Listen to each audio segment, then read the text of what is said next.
सबको जय मसीह की।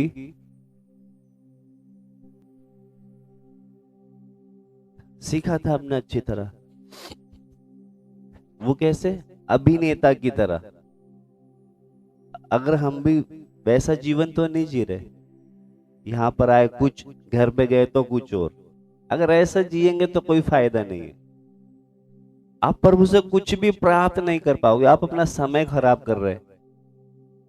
अगर हमारा चाल चल, अभी देखो, अगर हमको वचन याद नहीं रहता, वचन का, बाइबल का ज्यादा ज्ञान नहीं है, मगर कम से कम हमारे स्वभाव में, हमारी बोली बाली में, हर बात में एक चेंजिंग तो आनी चाहिए। अगर वो नहीं आ रही तो फिर हमारा बेकार है संगति करना। समझ में आता है?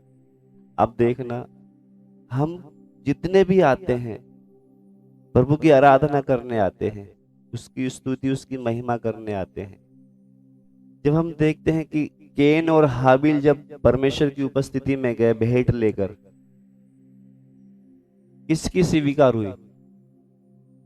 ऐसा क्यों? वो भी तो लेके गया था।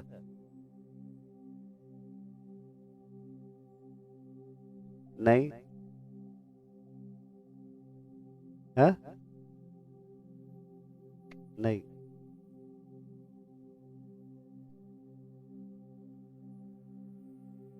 दोनों भेंट लेके गए परमेश्वर की उपस्थिति में, मगर एक की स्वीकार हो गई, एक की नहीं हुई। हम तो क्या, कैसे भी हमको जाके प्रार्थना में तो जाना है, मगर एक ने क्या करा, उस भेड़शाला में गया, देखा कौन सी अच्छी है, जो उत्तम से भी उत्तम, ये मेरे यहोवा के लिए। हम तो क्या है, कैसे भी उठ के प्रार्थना में तो जाना, धन्यवाद तो देना है, मगर जो उत्तम से उत्तम हम यहोवा के चरणों में ला सकते हैं। समझ में आता है?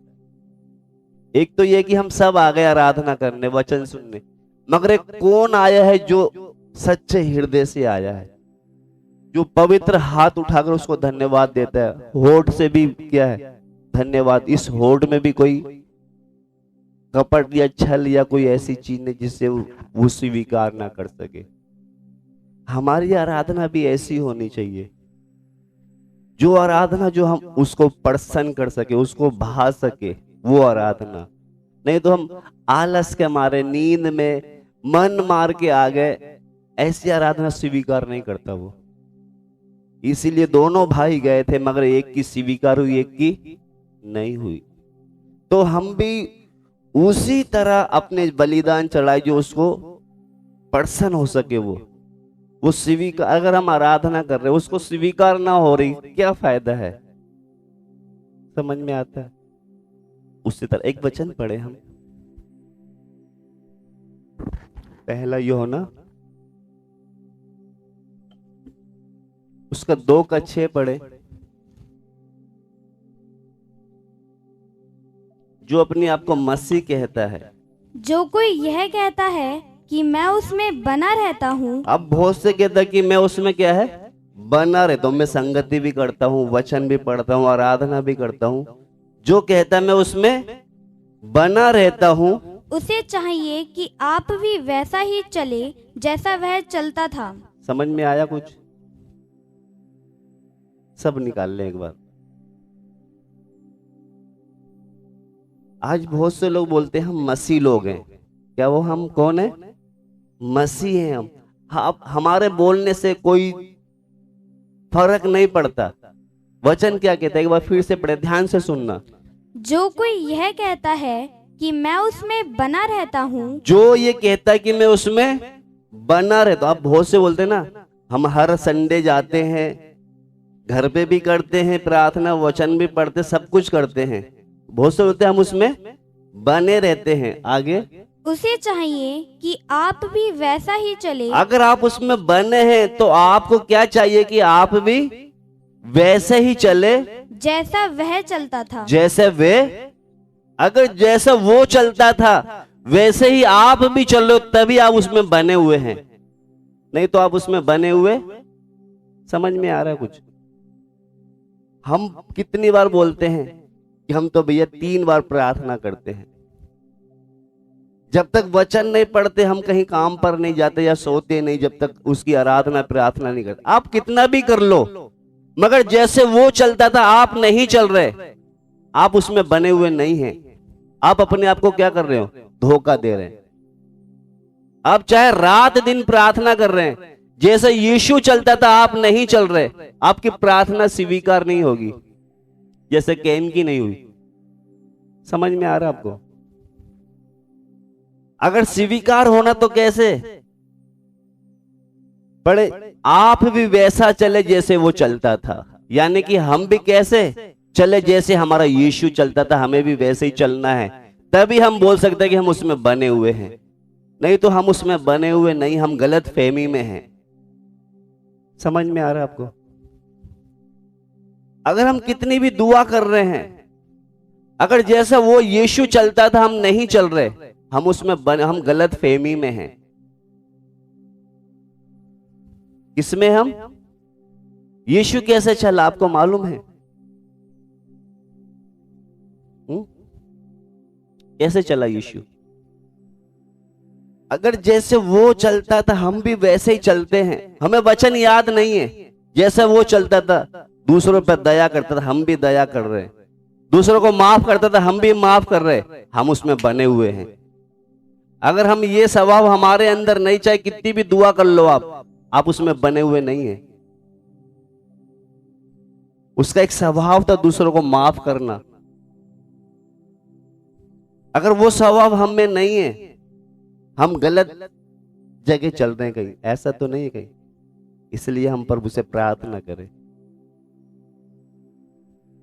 क्या करें? बाप जैसे आप चलते थे इस पृथ्वी पर, मुझे भी वैसे चलने वाला बना। आज जो हम एक सीखने जा रहे कुछ बातें हैं। मनुष्य के लिए परमेश्वर का उद्देश्य, मनुष्य के लिए परमेश्वर का एक उद्देश्य था। आप देखना, आप जितने भी बैठे, मैं सबसे एक सवाल करता हूं, परमेश्वर ने हमें क्यों बनाया? कोई भी बता सकता है?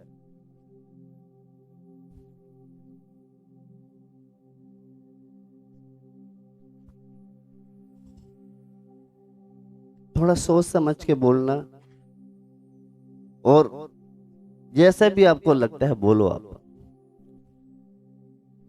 बोलो बच्चे, बोलो।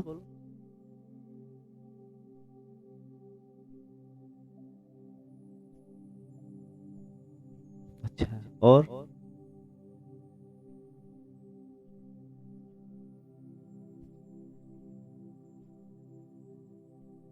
परमेश्वर की महिमा हो।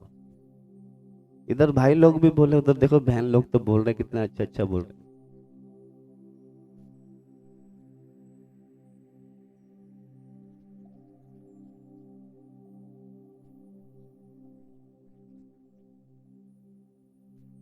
और कोई?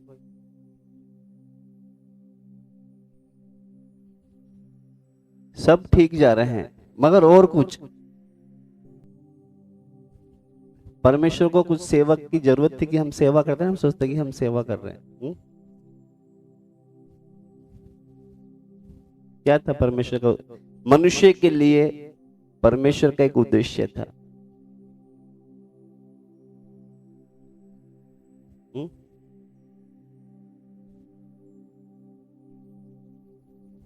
बस, और कोई बता रहा?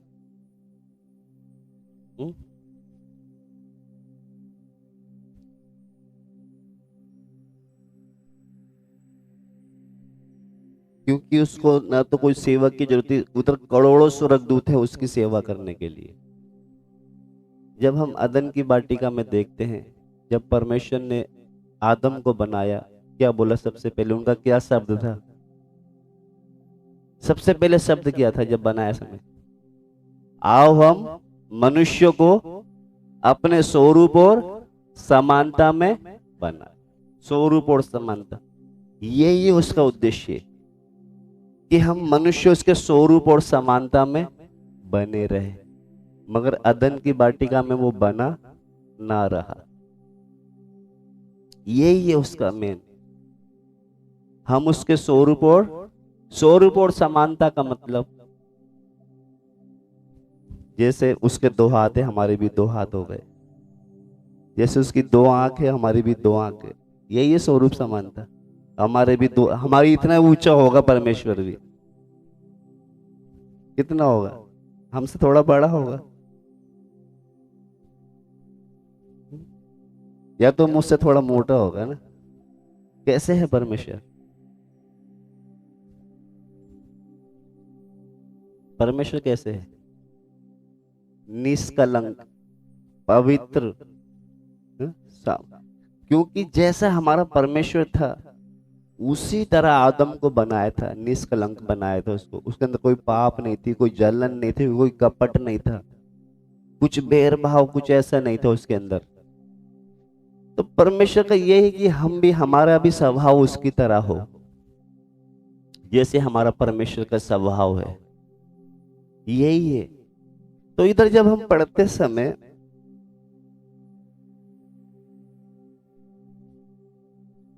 क्योंकि परमेश्वर को पहले से ही मालूम था कि जो आदम को मैं बना रहा हूं ये पाप में गिरेगा, वो गिरने से पहले परमेश्वर ने अपने सर्व ज्ञान में, अपनी योजना में पहले बना रखा था कि मैं पुत्र को भेजूंगा, वो इनके लिए कीमत देकर, क्योंकि जो उद्देश्य है परमेश्वर का वो तो पूरा होगा, वो तो पूरा हो। आज बहुत से व्यक्ति विश्वास करे ना करे, क्योंकि देखो जैसे हम यीशु मसीह में विश्वास करते हैं, ये हमारी कोई ताकत नहीं है, ये परमेश्वर का अनुग्रह है कि उसने हमें इस योग्य बनाया है। अभी कुछ लोग क्या थे, जैसे यीशु मसीह के समय में भी कुछ अपना ज्ञान लगा रहे थे, वो बुद्धि लगा रहे थे, तो वो भटक गए। जैसे मैं फरीसियों के बारे में पिछली बार हम सीख रहे थे। आज बहुत से भी लोग अपना ज्ञान या बुद्धि से कुछ ढूंढने की कोशिश करते हैं, वो भटक गए। तो जब तक परमेश्वर का आत्मा हमारी सहायता ना करे, हम क्या नहीं कर सकते, उसकी नजदीकी में नहीं आ सकते। क्योंकि यीशु मसीह जो है, जो बाइबल में देखते हैं, जो नासरत का यीशु मसीह परमेश्वर होकर भी, पिता होकर भी कैसे बनकर आ रहा है? शून्य बनकर आ रहा है, एक दास का रूप धारण करके आ रहा है। कैसे? वो फिलिपियों में है, पढ़े बेटा एक बार।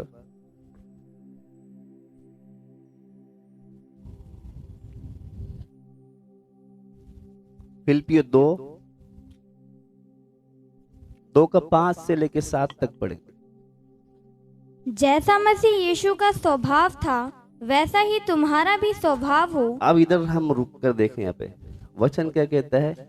जैसा यीशु मसीह का स्वभाव था वैसा ही स्वभाव तुम्हारा भी हो। आगे, जिसने परमेश्वर के स्वरूप में होकर भी परमेश्वर के तुल्य होने को अपने वश में रखने की वस्तु ना समझा। इधर हम पढ़ते हैं, जिसने परमेश्वर के स्वरूप में होकर भी परमेश्वर के तुल्य होने को अपने वश में रखने की वस्तु ना समझा, वरन अपने आप को ऐसा शून्य कर दिया और दास का स्वरूप धारण किया और मनुष्य की समानता में हो गया। मनुष्य की समानता में, एक दास का रूप धारण कर एक मनुष्य की समानता में हो गया।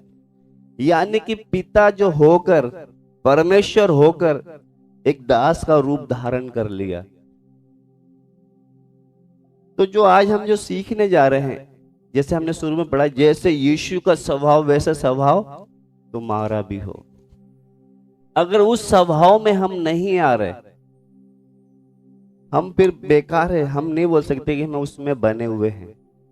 अगर उस जैसे वो चला वैसे जैसे हम भी चलेंगे, तभी हम बोल सकते कि हम उसमें बने हुए हैं, जैसे यीशु का स्वभाव था। यानी कि एक परमेश्वर होकर भी उसने उसको क्या है, उस चीज को हटाकर एक दास का रूप धारण करके आया। वो किस लिए आया? ताकि हमें इस पृथ्वी पर आकर जी कर दिखाया, ताकि हम भी वैसे चलने में हमें कोई दिक्कत ना हो। इतना कुछ करने के बाद भी अगर हमसे नहीं चला जा रहा है, तो फिर बेकार की संगति हम करते हैं। अब देखना, जो परमेश्वर होकर मनुष्य का रूप लेकर आया, मगर परमेश्वर कभी भी अपना इनकार नहीं कर सकता। कर सकता है वो कभी भी? इस पृथ्वी पर आने के बाद भी मनुष्य का रूप लेकर चल रहा है, फिर भी उसने क्या करा? कुछ मनुष्य ने जब उसको प्रणाम किया, उसको दंडवत किया, उससे विनती प्रार्थना किया, मनुष्य होने के बाद भी उनकी प्रार्थना को उसने जवाब दिया। समझ में आ रहा मैं जो बोल रहा हूं? अभी बहुत से बोलते हैं ना, यीशु मसीह जो अपने आप को नहीं बचा पाया तो हमें क्या बचाएगा। वो परमेश्वर होकर इस पृथ्वी पर आकर मनुष्य का जीवन जी रहा है, फिर भी उसने ऐसे काम करके एक प्रमाण हमें दिखा के गया कि कोई आम व्यक्ति ऐसे काम नहीं कर सकता जैसे उसने कि एक मनुष्य होकर भी। उसमें से बहुत सारी आयतें हैं, मैं उसमें से कुछ आयत लूंगा जल्दी जल्दी, ताकि हम कोई बोले तो हम उनको बता सकते कि ऐसा काम कोई व्यक्ति कर सकता है क्या। निकालेंगे कुछ बातें हैं जो आज हम बाइबल से सीखेंगे।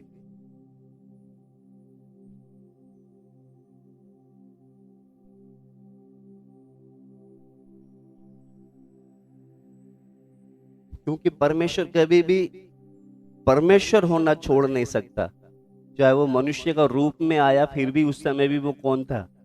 परमेश्वर था। वो अपनी देह में रहने के दिनों में भी मनुष्य की उसने आराधना को स्वीकार किया। जब वो देह में था तब भी उसने इंसानों की आराधना को कबूल किया।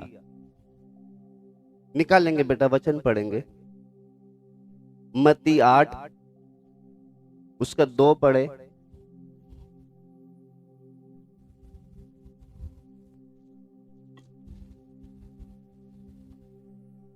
और देखो, एक कोढ़ी ने पास आकर उसे प्रणाम किया और कहा, हे प्रभु, यदि तू चाहे तो मुझे शुद्ध कर सकता है। यीशु मसीह इस समय देह में है। परमेश्वर किस में है? देह में है। एक मनुष्य का रूप धारण करके इस पृथ्वी पर आया है। एक कोढ़ी आया, उसको क्या कर रहा है? वो प्रणाम कर रहा है। प्रणाम करके क्या कह रहा है? कितना? एक कोढ़ी पास में आकर उसको प्रणाम किया और कहा कि हे प्रभु, यदि तू चाहे तो मुझे शुद्ध कर सकता है। यदि तू चाहे तो। उसने किया कि नहीं किया? एक कोढ़ी को क्या किया? उसने शुद्ध किया। इसको आगे पढ़े बेटा थोड़ा सा। यीशु ने हाथ बढ़ाकर उसे छुआ और कहा, मैं चाहता हूँ तू शुद्ध हो जा, और वह तुरंत कोढ़ से शुद्ध हो गया। यीशु ने उसको हाथ लगाया और बोलता, मैं चाहता हूं कि तू शुद्ध हो जा। आप एक बात बता सकते, कोई मनुष्य किसी को छूकर शुद्ध कर सकता है क्या? यानी कि इधर जो हम आज सीख रहे हैं, वो स्वर्ग को छोड़कर इस पृथ्वी पर मनुष्य का रूप लेकर आया। उस समय भी वो परमेश्वर था। जब लोग उसको दंडवत करते थे, उसकी आराधना करते, उसकी आराधना को वो कबूल करता था। समझ में आ रहा आपको? क्योंकि वो क्या है, उसने बोला कि एक कोढ़ी आया, कहते मैं चाहता हूं कि क्या हुआ? तू चाहता तो मैं क्या हो जाऊंगा? शुद्ध हो जाऊंगा। उसने उसको छुआ और क्या हो गया? वो शुद्ध हो गया। आगे पढ़े बेटा, एक आयत और निकाल ले हम। इसी का 9 का 18 भी पढ़े। वह उनसे ये बातें कह ही रहा था कि देखो, एक सरदार ने आकर उसे प्रणाम किया। एक सरदार ने आकर उसको प्रणाम किया। वहां भी कोढ़ी ने भी क्या करा? इसको प्रणाम किया। यहाँ पर भी एक सरदार। सरदार कौन है? जिसकी बेटी क्या हुई थी? मर गई थी। ये वही है। ये आकर क्या बोल रहा है? एक सरदार ने आकर उसे प्रणाम किया और कहा, मेरी पुत्री अभी मरी है, परंतु चलकर अपना हाथ उस पर रख तो वे जीवित हो जाएगी। मरी हुई लड़की का बाप आया, कहते तू उस पर हाथ रख दे तो वो क्या हो जाएगी? जीवित हो जाएगी। जब उसने उसको प्रणाम किया, उसकी बेटी ठीक हुई या नहीं हुई? कब की घटना पता है? ये याईर नहीं है। ये कौन है? ये क्योंकि जब इसमें 2 काम हो रहे हैं, एक जिसके अंदर 12 साल से लहू बहता था, जब उसने बोला कि मेरे घर पे चल, तो ये जब जा रहा रास्ते में तो एक पता नहीं कितने साल से बीमार थी। उसने एक में सोचा कि इसके कपड़ों को छू लूंगी तो मैं क्या हो जाऊंगी। रास्ते में उसको तो चंगाई मिली, मगर घर में वो मरी हुई इसका 23 भी पड़े बेटा। जब यीशु उस सरदार के घर में पहुंचा और बांसुरी बजाने वालों और भीड़ को हुल्लड़ मचाते देखा, तब कहा, हट जाओ, लड़की मरी नहीं पर सोती है। लड़की मरी नहीं पर क्या रोई है, सोती है। कोई इंसान बोल देगा ऐसे? कहने का मतलब जब इधर पढ़ते समय वो देह में था, उस समय भी कौन था? वो परमेश्वर था। वो आगे पढ़े बेटा। इस पर वे उसकी हंसी करने लगे। जब उसने बोला कि लड़की मरी नहीं सो रही, तो लोग उसकी हंसी उड़ाने लग गए। आगे, परंतु जब भीड़ निकाल दी गई तो उसने भीतर जाकर लड़की का हाथ पकड़ा और वह जी उठी, और इस बात की चर्चा उस सारे देश में फैल गई। वो मरी हुई लड़की की उसने हाथ पकड़ा और क्या हो गई? वो एक कोई मनुष्य कर सकता है ऐसे काम? अगर बहुत से लोग जब हमारे से सवाल जवाब करते हैं ना, ये आए तो उनके सामने रख दें कि भाई एक मनुष्य ऐसे काम कर सकते हैं क्या? वो परमेश्वर था, इस पृथ्वी पर आकर उसने अद्भुत काम किए मनुष्य के रूप में होकर भी। आगे और पढ़ ले बेटा। इस पृथ्वी पर आकर मनुष्य के रूप में आकर भी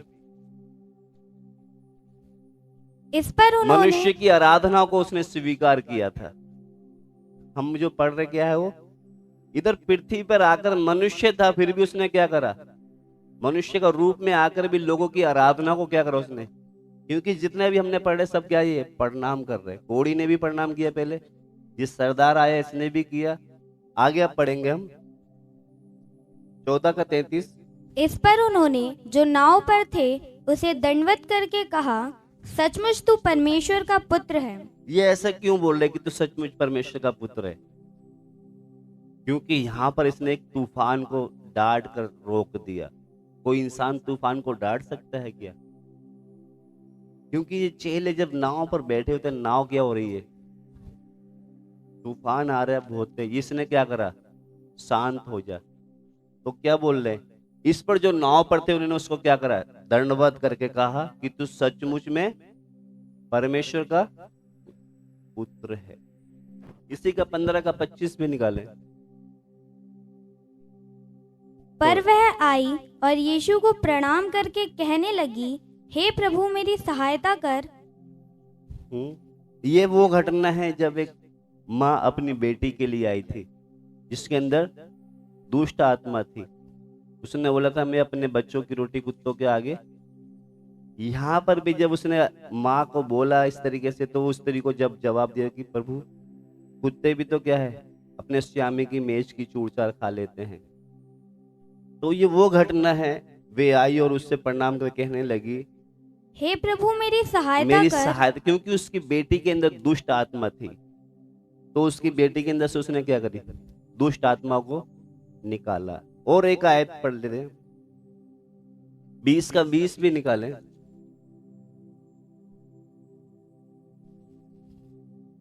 जब जब्दी के पुत्रों की माता ने अपने पुत्रों के साथ यीशु के पास आकर प्रणाम यहाँ भी किया, प्रणाम कर रही है।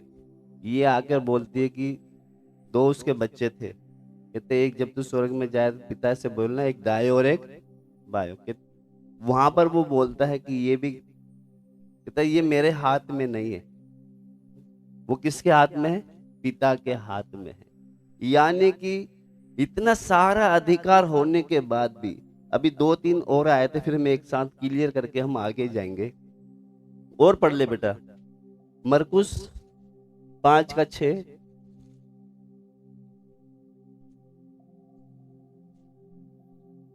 वे यीशु को दूर ही से देखकर दौड़ा, उसे प्रणाम किया और ऊंचे शब्द से चिल्लाकर कहा, हे यीशु परम प्रधान परमेश्वर के ये पुत्र। वो घटना है जो एक व्यक्ति कब्र में जाकर अपने आप को लहू लुहान कर लेता था। दुष्ट आत्मा थी इसके अंदर, पूरी सेना थी। तो यहाँ पे लिखा, वापस बेटा उधर 6 पे जाए, उसने यीशु को, जिसके अंदर दुष्ट आत्मा थी, उसने दूर से ही देख कर दौड़ा और उसको प्रणाम किया कि तू हमें समय से पहले क्यों सताने आ गया। क्योंकि अभी शैतान को क्या है, सताने का समय, आग में डालने का समय। तो उसने, शैतान ने, जिसके अंदर वो दुष्ट शक्ति थी, कि तू समय से पहले हमें क्यों। इधर जो हमारा मेन जो फोकस है वो देह में आने के बाद भी लोगों की आराधना को स्वीकार करता था। आया रहा समझ में? जो इतनी आयत पढ़ाने के बाद एक आयत और निकाल लें हम। यूहन्ना सुसमाचार 9:38।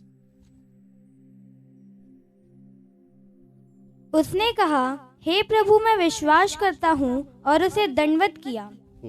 हे प्रभु, मैं विश्वास करता हूं और दंडवत किया। ये वो घटना है जो जन्म से अंधा था, जन्म से अंधा था। इतनी जब घटनाएं पढ़ाने के बाद, इधर कहने का मतलब, जब यीशु मसीह इस पृथ्वी पर आया था, जब भी लोग उसको दंडवत करते थे, उससे प्रार्थना करते थे, उनकी प्रार्थना को, उनकी आराधना को वो क्या करता था, स्वीकार करता था।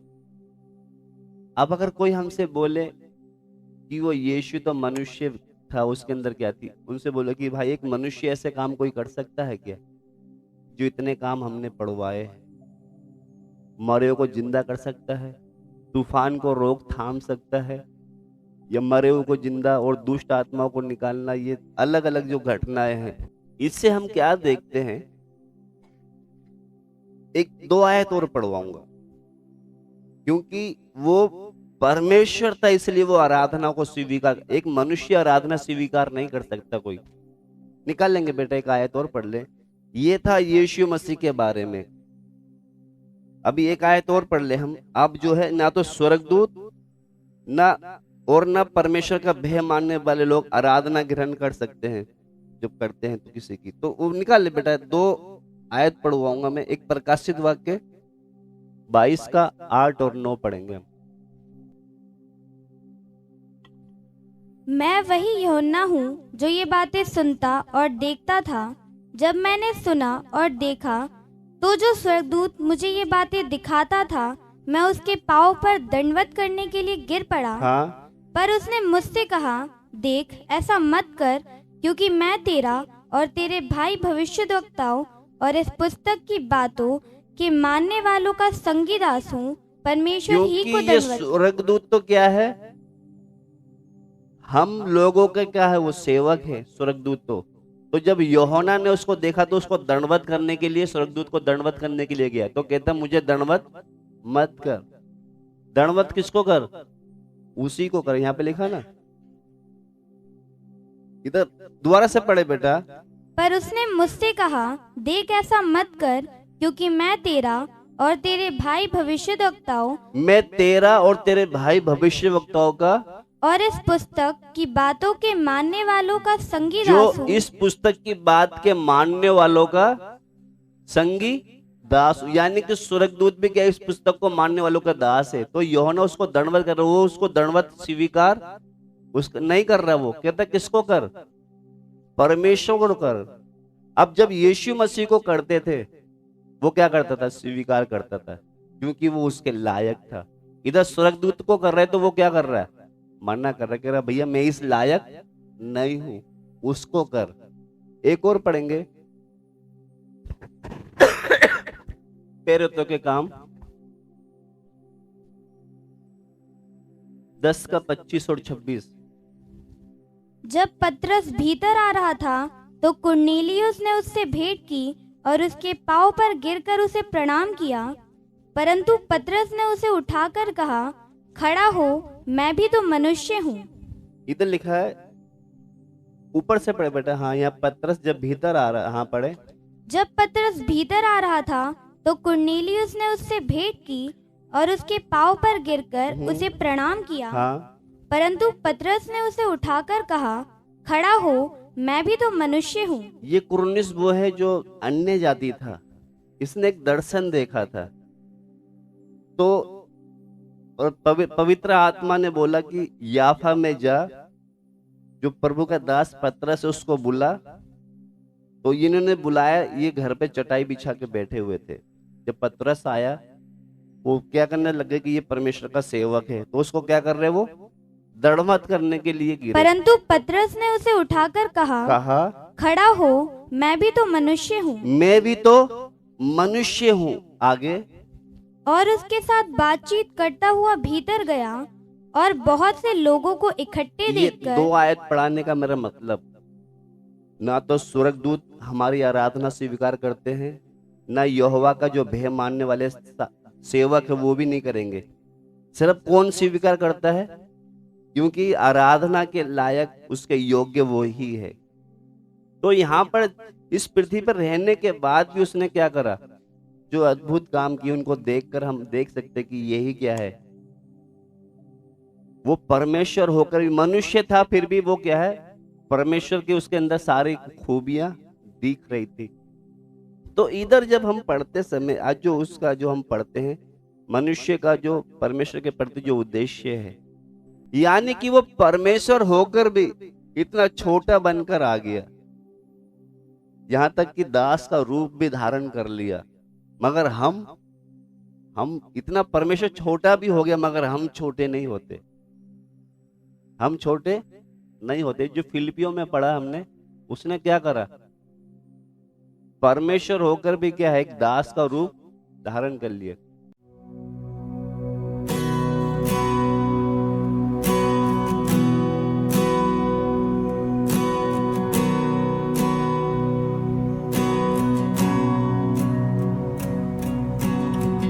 तूने किया खाली अपने आप को, छोड़ी सारी महिमा, होकर खुदा किया शून्य अपने आप को, बना मनुष्य समान। तूने किया खाली अपने आप को, छोड़ी सारी महिमा, होकर खुदा किया शून्य अपने आप को, बना मनुष्य समान, बन गया दास समान। मृत्यु सही, हाँ मृत्यु क्रूस की, और हुआ सबसे महान।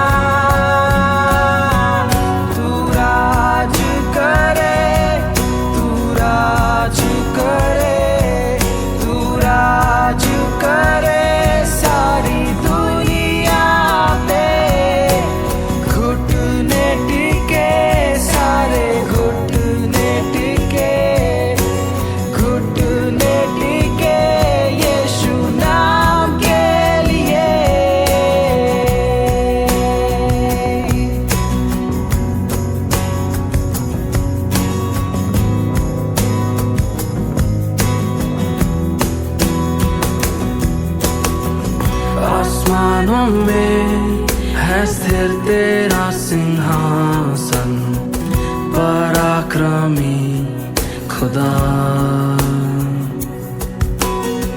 महिमा से अब फैले तेरा शासन, कदमों पे सारा जहां, सजदे में हर इंसान।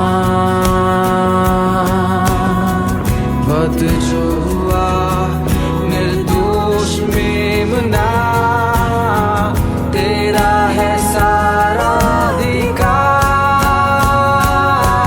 तू राज करे, तू राज करे, तू राज करे सारी दुनिया पे, घुटने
दुनिया पे घुटने टिके सारे घुटने टिके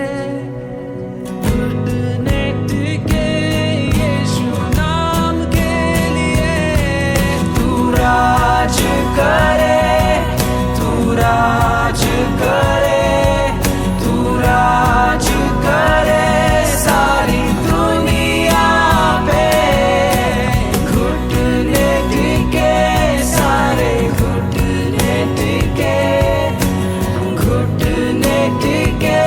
यीशु नाम के लिए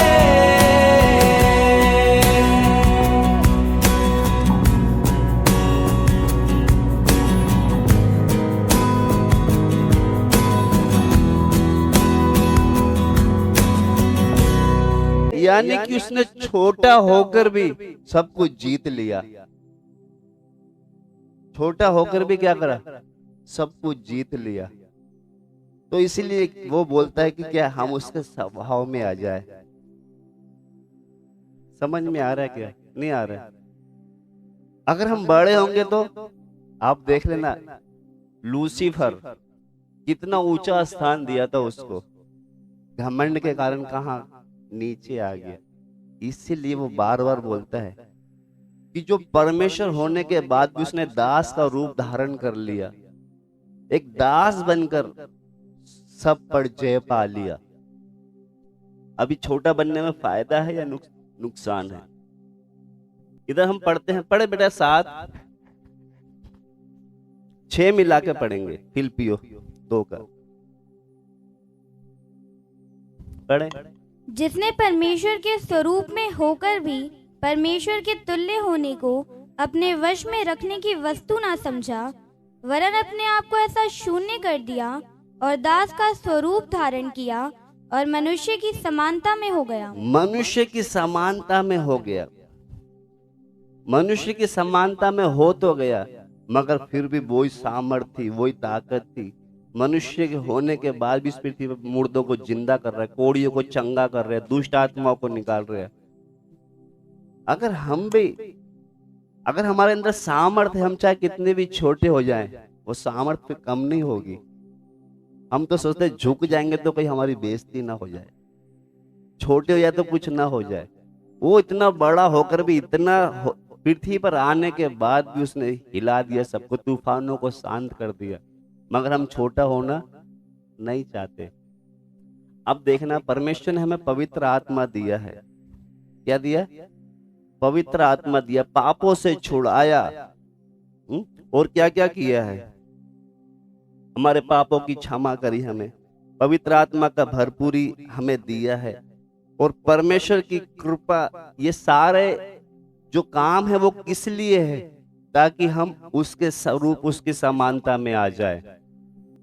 उसका एक ही उद्देश्य है, ये सब देने के लिए। हमारे पापों को क्षमा किया, पवित्र आत्मा दिया, उसका कृपा अनुग्रह हमें दिया, उसका एक ही उद्देश्य है। निकालेंगे बेटा 2 कुरिन्थियों 3:18। परंतु जब हम सबके उघाड़े चेहरे से प्रभु का प्रताप इस प्रकार प्रकट होता है, जिस प्रकार दर्पण में, तो प्रभु के द्वारा जो आत्मा है, हम उसी तेजस्वी रूप में अंश अंश करके बदलते जाते हैं। इधर लिखा है, जब हम सबके उघाड़े चेहरे से प्रभु का प्रताप इस प्रकार प्रकट होता है। यानी कि इधर पवित्र आत्मा के 2 काम हैं। इधर पढ़ते समय एक बार फिर से पढ़े बेटा।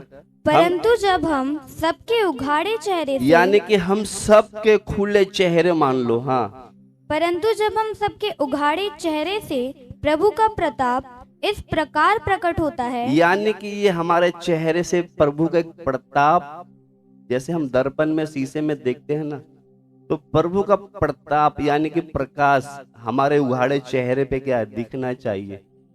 आगे, जिस प्रकार दर्पण में, तो प्रभु के द्वारा जो आत्मा है, प्रभु के द्वारा जो आत्मा, यानी कि जो पवित्र आत्मा प्रभु के द्वारा हमें मिला है, हम उसी तेजस्वी रूप में अंश अंश करके बदलते जाते हैं। वो जो पवित्र आत्मा प्रभु की तरफ से हमें मिला है, वो किस लिए मिला है? ताकि हम अंश अंश करके बदलते जाते हैं। अगर जो आत्मा हमें मिला है इसलिए मिला ताकि हम धीरे धीरे क्या हो जाए, बदलते जाए। किसमें? उसके स्वरूप और समानता में। अब जब मुर्गी अंडा देती है वो धीरे धीरे धीरे धीरे धीरे धीरे क्या हो जाता है, उसके स्वरूप और समानता में एक चूजा बन जाता है। उसके पंखों के नीचे गर्माहट मिलते मिलते मिलते मिलते एक दिन क्या हो जाएगा, वो हमें इतना समय हो गया है। वो चूजा तो मुर्गी का बच्चा 21 दिन में, 21 दिन लेते, कितना टाइम लेते हैं? 21 ही लेते हैं। अगर उसके अच्छी तरह भाप मिलेगी तो उसका स्वरूप उसके अंदर आएगा। नहीं तो बहुत से अंडे कैसे हो जाते हैं, बदबू देने वाले। अब हम देखें उसके स्वरूप में बन रहे या बदबू देने वाले बन रहे। पवित्र आत्मा हमें इसलिए मिला है हम अंश अंश करके उसमें बदलते जाएं। अंश अंश का मतलब हम एकदम से नहीं बदल सकते, थोड़ा। आप देखना जो मुर्गी का अंडा हम लाते ना, तोड़ते उसमें क्या निकलता है, पानी पानी। थोड़े दिन बाद तोड़ोगे तो खून निकलेगा, और थोड़े दिन बाद देखोगे तो थोड़ा कुछ बन जाता है। मगर उसको थोड़ा दूर रख दोगे, छेड़ दोगे कुछ, तो बदबू आएगी। उसी तरह अगर उस आत्मा के अंदर रहेंगे हम तो बदलते जाएंगे, उसमें नहीं है तो क्या हो जाएगी, बदबू आएगी। तो ये पवित्र आत्मा हमको इसीलिए दिया ताकि हम अंश अंश करके बदलते जाए। अगर ये काम नहीं हो रहा है, बदलने का काम नहीं हो रहा है, हम बेकार अपना समय खराब कर रहे हैं। मैं बार बार इसलिए बोलता हूं, बेकार हमारा समय खराब कर रहे हैं हम। अब बाहर जाके मेहनत करके 2 पैसे कमा के अपने बच्चों के लिए कुछ अच्छा कर सकते हैं। अगर आप बदल नहीं रहे तो आप अपना समय खराब कर रहे। ये पवित्र आत्मा हमको हमारे पापों की क्षमा, पवित्र आत्मा, ये अनुग्रह कृपा हमें इसीलिए मिला है हम बदलते जाए। इतना सब कुछ देने के बाद भी अगर हम नहीं बदल रहे, जब यीशु मसीह क्रूस पे टंगा होता है ना, कहते हैं ना सब कुछ पूरा हुआ। यानी कि जितना आपको बदलना था, जितना आपको उसके स्वरूप समानता में लाना था, जितना करना था, उसने सब कुछ कर दिया। अभी आपका काम है। आप सोचो कि प्रभु और कुछ हमारे लिए करे, अब वो कुछ नहीं करेगा। अभी आपका काम है, आपको बदलते जाना है हर दिन। अगर नहीं बदल रहे तो जैसे मैं कभी कभी गलत अंडा खराब आ जाता है, इतनी बदबू आती है घर में, गैस पंखा चलाना पड़ता है, इसको फेंको जल्दी से। क्योंकि क्या है, वो हो सकता है मुर्गी की किनारे में नहीं रहा। वो कभी कभी किसी अंडे को ज्यादा समय हो जाता है, हम फ्रिज में नहीं रखते, बदबू आ जाती है। तो आज वही है, बहुत से लोग परमेश्वर से अलग हो गए, अपने आप को सोचते हैं हम अच्छे हैं। जैसे मैं पिछली बार बोल रहा था, एक मुंह खोलते हमारे अंदर से एक बदबू निकलती है। हम तो सोचते कि मैं तो अच्छा हूं, मगर बदबू सामने वालों को पता चल जाता है। उसी तरह हमारी बातों से क्या है, हमारे कामों से दूसरों को क्या पता चल जाता है कि ये संगति में परमेश्वर के है या नहीं है। जो मसीह में होगा तो उसके पता चल जाएगा।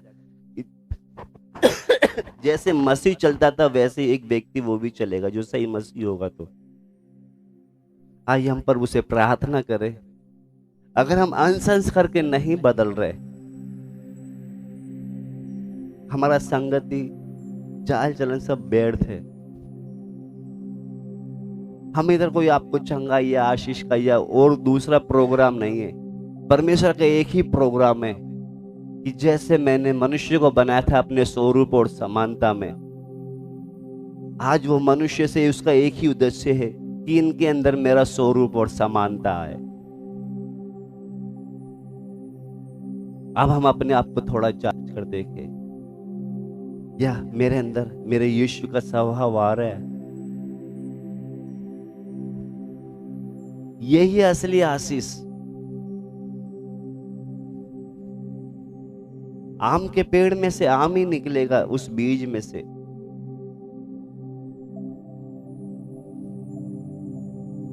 हमारे अंदर यीशु का स्वभाव निकल रहा है क्या?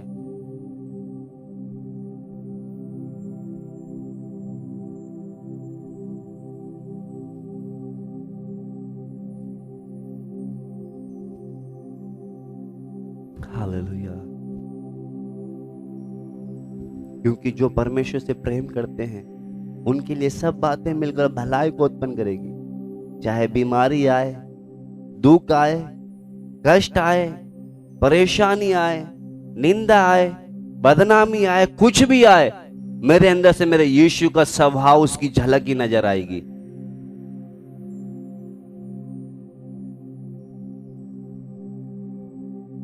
हालेलुया। परिस्थिति कितनी भी विपरीत है, वो यीशु का स्वभाव ही नजर आएगा। जब कोई सता रहे, हे पिता इनको माफ कर। जब कोई उल्टा सीधा बोल रहे हैं, मुंह चुप करके खड़ा है। कोई दोष लगा रहे, चुपचाप खड़ा है। प्रभु तेरा स्वभाव मेरे अंदर आए। हालेलुया। ये असली प्रचार और कुछ नहीं है। ये नहीं कि तुम्हारा बीजा बन जाएगा, तुम्हारे बिगड़े काम हो जाएंगे ठीक। ये असली प्रभु ने इसीलिए एक ही उद्देश्य है कि एक मनुष्य का स्वभाव, उसका स्वरूप मेरी तरह हो। हालेलुया। धन्यवाद देते हैं प्रभु जी।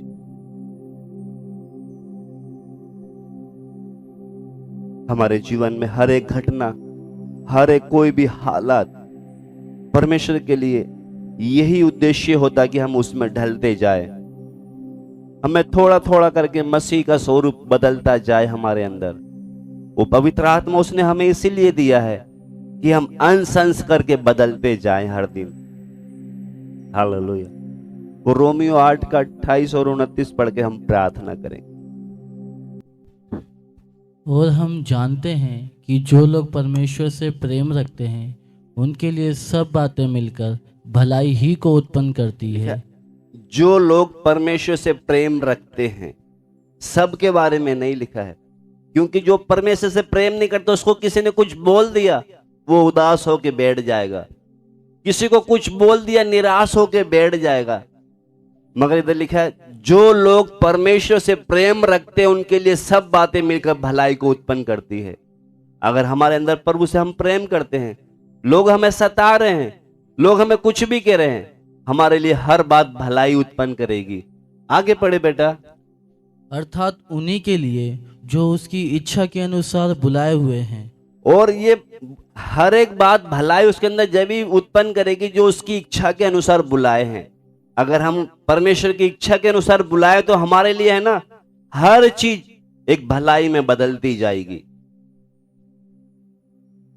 अगर परमेश्वर ने हमें बुलाया है, कहीं ऐसा तो नहीं हम अपनी मर्जी से तो नहीं आए। अगर हम अपनी मर्जी से आए तो कोई थोड़ा सा हमें बोलेगा, तुरंत बुरा लग जाएगा।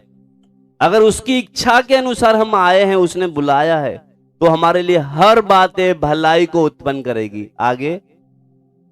क्योंकि जिन्हें उसने पहले से जान लिया है, क्योंकि जिन्हें उसने पहले से जान लिया है, उन्हें पहले से ठहराया भी है, उन्हें पहले से ठहराया भी है कि उसके पुत्र के स्वरूप में हो। कि उसके पुत्र के स्वरूप में, यानी कि उसने हमें इसलिए बुलाया, इसलिए चुना, इसलिए ठहराया ताकि हम उसके पुत्र के स्वरूप में हो।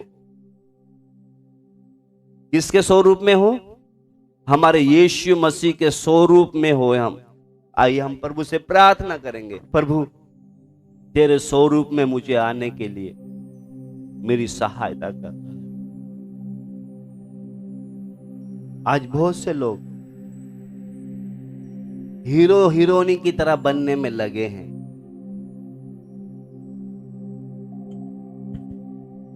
कोई किसी की तरह बनने में लगा है, कोई किसी की तरह बनने में लगा है। प्रभु मुझे तेरे स्वरूप में होने के लिए मेरी सहायता कर। परमेश्वर तेरे पुत्र के स्वरूप में होने के लिए मेरी सहायता कर। इतना बड़ा परमेश्वर पिता होने के बाद भी दास का रूप धारण कर लिया। प्रभु मेरे अंदर ये नम्रता क्यों नहीं आती, ये दीनता क्यों नहीं आती? हालेलुया। स्तुति और महिमा के योग्य परमेश्वर, आज भी हम इतनी दुआ करने के बाद भी, इतना संगति करने के बाद भी, अगर लोगों ने हमारे बारे में कुछ बोला, हमें तुरंत जलन, ईर्ष्या, गुस्सा, नफरत, बैर, पता नहीं क्या क्या आ जाता है। प्रभु आपने ऐसा सब कुछ क्यों सह लिया? हालेलुया, धन्यवाद देते हैं।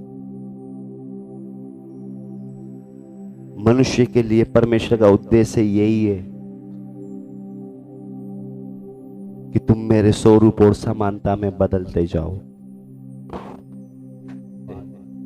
वो बन गया दास के समान। हालेलुया, क्रूस की मृत्यु भी उसने सह ली, इतना वो छोटा बनकर आया। हम उस परमेश्वर के देखें, उसके स्वभाव को देखें। इसलिए कहता है वचन फिलिप्पियों 2:5 में, जैसे यीशु मसीह का स्वभाव वैसे तुम्हारा भी स्वभाव हो।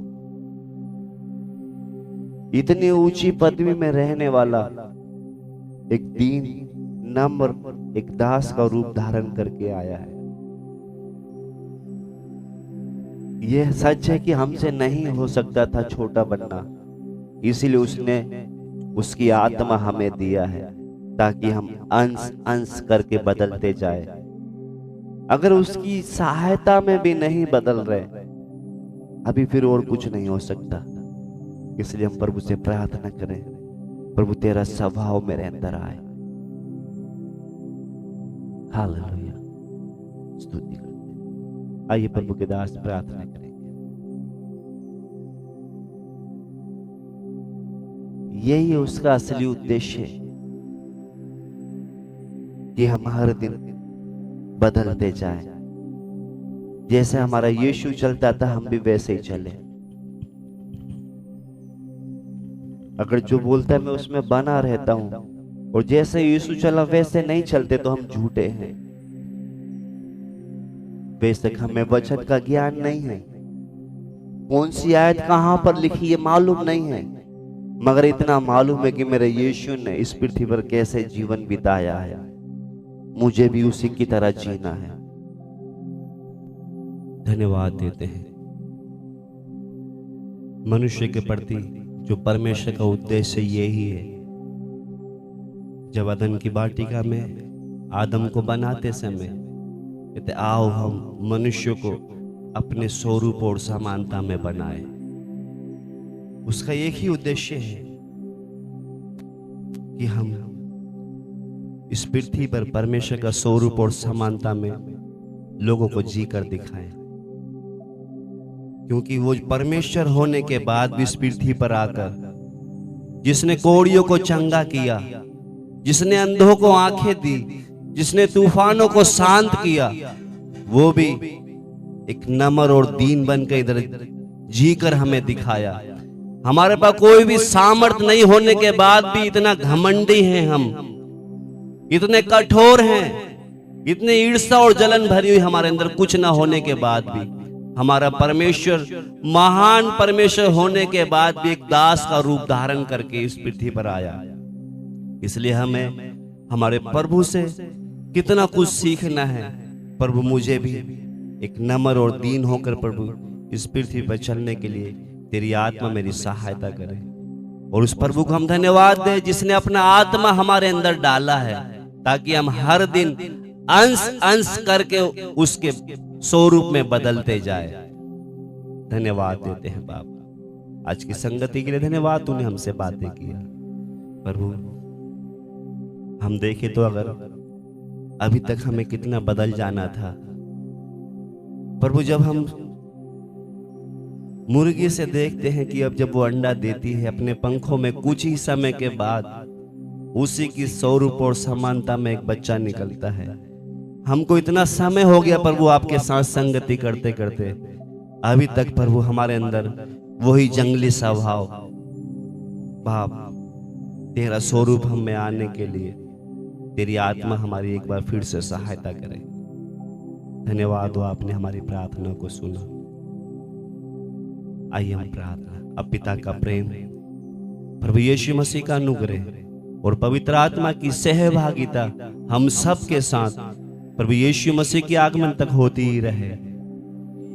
सबको जय मसीह की। प्रभु आपको आशीष दे।